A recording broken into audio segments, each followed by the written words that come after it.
হ্যাঁ, আগে বলুন এই কুর্তিটা কেমন লাগছে? বুঝতেই পারছেন সামনেই গরম, ভীষণ সুন্দর একটা কুর্তি। আর কাপড়টা না জাস্ট মাখন। আমি ডিজাইনটা দেখাবার জন্য দূর থেকে রেখেছি, এবার কাছে যাচ্ছি। ঠিক এত সুন্দর করে একটা ফুল করা হয়েছে, ছোট্ট ছোট্ট বুটি রয়েছে, এগুলো আমি একদম কাছ থেকে দেখাচ্ছি। আর বুকের কাছে এভাবে একটা আজরাকের প্যাচ এবং হাতেও কিন্তু নিচে যে প্রিন্টটা রয়েছে সেই প্রিন্টটাই কিন্তু একই সাথে হাতে রয়েছে।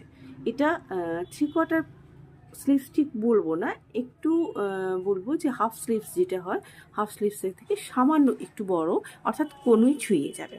তো এই যে অসাধারণ কটনের প্রিন্টেড এবং আজরাকের প্যাচওয়ালা কুর্তিটা যদি আপনাদের লাগে অবশ্যই আমার সাথে কন্ট্যাক্ট করবেন। আর এটা যাচ্ছে 44 সাইজ। এটা দুটো প্রিন্ট রয়েছে, আমি আর একটা প্রিন্ট নেক্সট ভিডিওতে দেখাচ্ছি।